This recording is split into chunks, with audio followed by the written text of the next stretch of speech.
घर की औरत पार्ट 2। मीना याद है ना आपको, जिसके ससुराल में ससुर और पति कैसे उसका और उसकी सास का अपमान किया करते थे। वैसे तो मीना को नौकरी की इजाजत मिल गई थी, लेकिन मीना, ये क्या है? खाना अभी तक नहीं बना। कब से मैं यहाँ बैठा हूँ कि नाश्ता कर लूँ। बस 2 मिनट, वो ऑफिस की एक ईमेल करनी है। तभी ससुर जी आ जाते हैं। मैं कहता था, जिस दिन ये फीमेल ईमेल करने लगेगी घर नहीं चलने वाला। तभी सास हाथ में नाश्ते की प्लेट ले आती है। ये लो, सभी उपमा खाओ।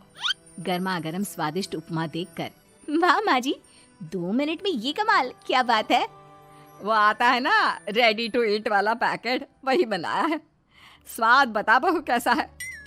कल तक जो बीवी पति के नाम से ही कांपती थी, बहू के आ जाने के बाद कैसे उड़ रही है, ये देखकर ससुर जी को आ जाता है गुस्सा।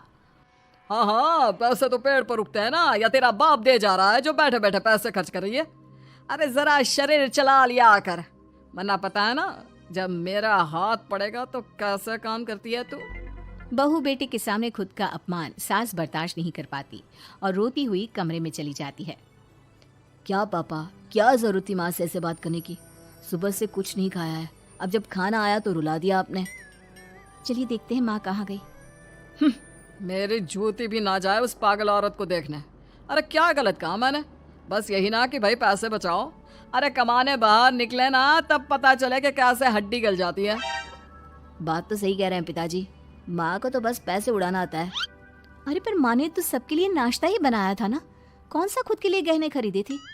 खैर, बहू समझ जाती है कि सारा मामला कमाई का ही है, क्योंकि सास कुछ करती नहीं, कुछ कमाती नहीं, तो ससुर जी उन पर हावी रहते हैं। फिर क्या था, अब थी बारी बहू की। माँ जी, दरवाजा खोलिए, देखिए मैं उपमा लेकर आई हूँ, गर्मा गर्म खा लेते हैं। सास कमरा खोल देती है। सामने खड़ी होती है बहू, हाथ में उपमा की प्लेट लेकर। बहू सास की सूजी आंख देखकर समझ जाती है कि मामला गड़बड़ है। वो बात पलटते हुए कहती है, माँ जी वो आपकी काली साड़ी पर काला ब्लाउज है ना, वो प्लीज मुझे दीजिए। मुझे कल ना काली साड़ी पहनी, लेकिन कोई ब्लाउज ही नहीं है। सास बहू की बात में अपना गम भूल जाती है। हाँ हाँ बहू, क्यों नहीं, वो तो मैंने अपने हाथों से डिजाइन किया था। चल अभी निकाल कर देती हूँ तुझे। सास बहू को ब्लाउज निकाल कर दे देती है। फिर अगले रोज, माँ जी आज तो ऑफिस में कमाल ही हो गया, पता है क्या, सारी सहेलियों ने घेर लिया, पूछ रही थी ब्लाउज कहाँ से खरीदा। मैंने भी बोल दिया मेरी सास ने सिलाया, वो भी खुद डिजाइन करके। ये तो वही बात हो गई कि झोला छाप डॉक्टर की दवाई काम कर गई। अरे बहू, ये तो बस ऐसे ही बना दिया था। लेकिन माँ जी आपको पता है, ये देखिए 2 लोगों ने तो मुझे कपड़ा भी दे दिया और नाम भी, सेम टू सेम डिजाइन का ब्लाउज बना दो, और बदले में ये 2000 रुपए। हाथ में 2000 देखकर सास की तो आंखें फटी की फटी रह जाती है। अरे बहू, ये तो कमाल ही कर दिया। ये काम तो मैं कल तेरे ऑफिस जाने से पहले ही खत्म कर दूंगी। सच्ची माँ जी, कैसे इतनी जल्दी? अरे बहू, वो बस नाप है ना, उसी के आकार का काट काट कर डिजाइन ही तो देना है। ये तो मेरे बाएं हाथ का खेल है। अगले रोज बहू ऑफिस जाती है और फिर शाम को 2 ब्लाउज ले आती है। अरे बहू, क्या बात है, लेकिन इसकी डिजाइन। बहू फोन में सास को डिजाइन दिखाती है। अरे ये तो बच्चों वाला डिजाइन है, रुक अभी थोड़ी देर में ही दे देती हूँ। सास बहू को कपड़े सिलकर देती और बहू सास को रुपए।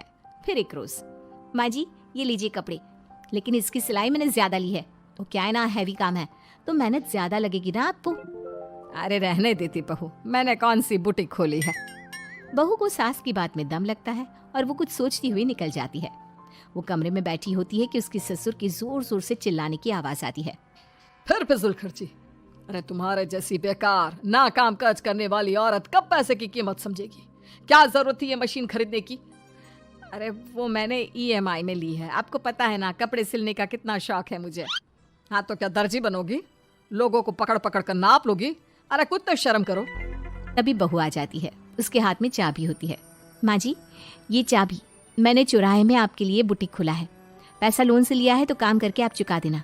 और हाँ माँ जी, कल उद्घाटन है तो 11 बजे दुकान में पहुंच जाना, पूजा में आपको ही बैठना है। ये सुनकर ससुर जी आग बुबला हो जाते हैं। कहीं नहीं जाएगी ये, इस घर की औरतें बाहर नहीं निकलती। तू तो इंजीनियर है इसलिए तुझे इजाजत दे दी, लेकिन ये तेरी सास 4 अक्षर नहीं आते इसको। अरे रहने दे, क्यों पैसा बर्बाद करवा रही है। सास को डांटने की आदत ससुर जी को जो लग चुकी थी, सास बहू की ओर देखती है। तो माँ जी कल वक्त से तैयार रहना। ससुर जी आप ही तो माँ जी को कहते थे ना उन्हें पैसे की कदर नहीं है, तो अब वो खुद ही कमाने जा रही हैं। अरे और क्या पापा, देखिए मीना ने कितना अच्छा बुटीक खुला है माँ के लिए। अरे रहने दो, ये कुछ नहीं कर पाएगी, गवार कही की। ससुर की रजामंदी ना होने के बाद भी सास काम करती है, लेकिन ससुर भी ससुर होता है। एक रोज सास देर से घर आती है। कहाँ घूम रही थी? या कोई वक्त है घर आने का? घर का ठेका क्या आप मर्द लेंगे? अब लगोगी रसोई में, क्योंकि तुम्हारी बहू रानी भी नहीं आई अभी तक। पापा आज बाहर से ही मंगवा लेते हैं। आज बहुत ज्यादा काम था, किसी की शादी का पूरा कपड़ा सिलना था। कल उन लोगों की ट्रेन थी, खुद बैठ कर काम करवा कर गए हैं। बहू ये पैसे हैं आज के गल्ले के, जरा संभाल ले। ससुर देख रहा होता है कि कैसे कल तक जिस औरत को वो बुरा भला कहकर डरा कर रखता था वो आज उससे ज्यादा कमा रही है। देखता है कितना दिन कमाती है। ससुर अब रोज कोई ना कोई ऐसा काम करता जिससे सास का काम बंद हो जाए। फिर एक दिन, हे भगवान 10 बज गया, बुटीक खोलने का वक्त हो गया है, लेकिन ये मेरी साड़ी, इस पर ये क्या गिर गया? पता नहीं किसने क्या डाल दिया, अब क्या करूं? सास दोबारा अलमारी से दूसरी साड़ी निकालती है, फिर उसे प्रेस करती है और किसी तरह बुटीक पहुंचती है जहां पहले से ही कस्टमर खड़े होते हैं। अरे क्या हो गया? लगता है काम चल गया तो मैडम के भाव बढ़ गए। पता है इस धूप में पिछले आधे घंटे से खड़े हैं, पता होता तो वो बगल वाली शॉप में ही दे देते।